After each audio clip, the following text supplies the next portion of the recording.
Hi குட்டீஸ். ஆச்சினிக்கு ஒரு குட்டி கதை சொல்ல போகிறேன். ஒரு மடம் அப்படின்னா அந்த துறவரம் சாமியாரை போகிறாங்கல்ல, சாமியாரை போகிறவங்க துறவரத்தை பற்றி படிக்கிற இடம் பேர் மடம்னு சொல்லுவாங்க. அங்கே நிறைய சாமியாரை போகிறவங்க, துறவரம் போகிறதுக்கு ஆசைப்படுறவங்க நிறைய பேர் இருப்பாங்க. பெரிய குருமார்கள், சின்ன குருமார்கள், அப்படி நிறைய இருப்பாங்க.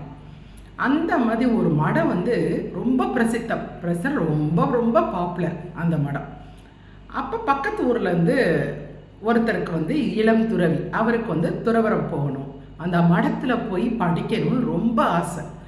அதனால என்ன பண்ணுறாரு, ஊர்லேருந்து கிளம்பி வர்றாரு. ரொம்ப தூரம் ட்ராவல் பண்ணுறாரு. ட்ராவல் பண்ணிட்டு பக்கத்தில் வரும்போது கேட்குறாரு, ஒருத்தர் வழிபோக்கர் வர்றாரு. அவர்கிட்ட கேட்குறாரு, ஐயா ஐயா, இங்கே ஒரு பெரிய மடம் இருக்காமே, எங்கே இருக்குது, எவ்வளோ தூரம் போகணும் அப்படின்னு கேட்குறாரு. உடனே அவர், சே அந்த மடமா, அதுக்கு இன்னொரு 10-15 கிலோமீட்டர் தூரம் போகணும் அப்படின்னு சொல்லிட்டு ரொம்ப வெறுப்பாக சொல்லிட்டு போகிறாரு. உடனே இந்த இளந்துறவிக்கு, என்னடா இது, அவ்வளோ பாப்புலரான மடத்தை பற்றி நம்ம கேட்குறோம், இப்படி வெறுப்பாக பேசிட்டு போகிறாரு அப்படின்னு சொல்லிட்டு மறுபடியும் ட்ராவல் பண்ணி போயிட்டே இருக்கார். போனால் அந்த பெரிய மடத்தை பார்த்துட்டாரு, உள்ளே போகிறாரு.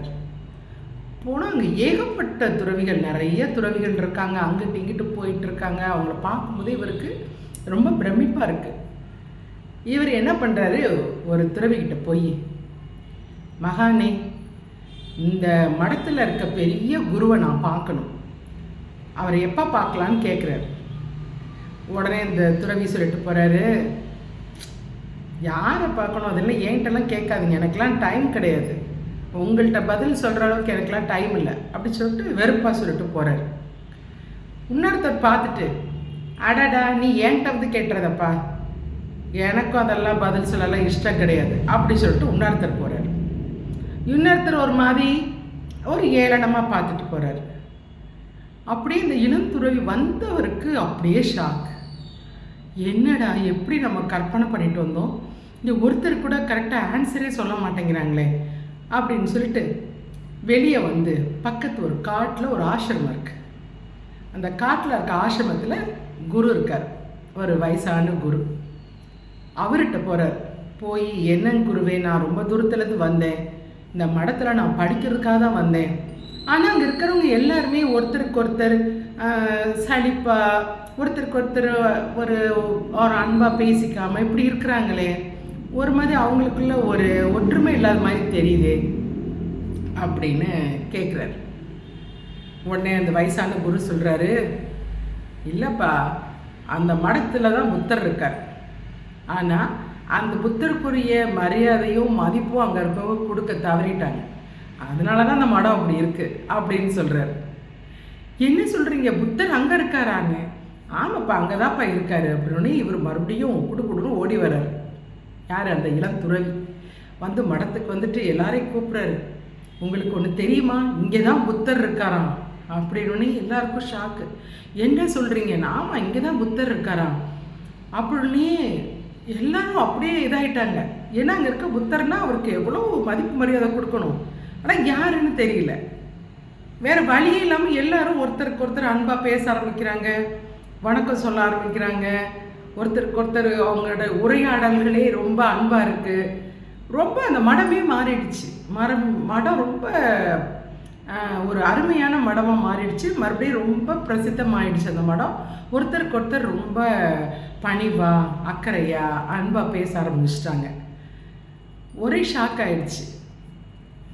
என்னென்னா, அன்பாக இருக்கிறது அப்படின்றது கஷ்டமே கிடையாது, ரொம்ப ஈஸி. மற்றவங்க மேலே, எல்லார் மேலேயும் அன்பாக இருக்கணும். அம்மா மேலே, அப்பா மேலே, நம்ம வீட்டில் இருக்கவங்க மேலே அப்படி கிடையாது. இங்கே வெளியே போகிறீங்க, ரோட்டில் போகிறீங்க, ஒருத்தங்களுக்கு ஹெல்ப் பண்ணுறது, அந்த சின்ன சின்ன விஷயம் எல்லார் மேலேயும் அன்பாக இருக்கணும். அன்பாக இருக்கிறது ரொம்ப ரொம்ப ரொம்ப ஈஸி. இன்னொரு விஷயம், நமக்குமே நல்லது.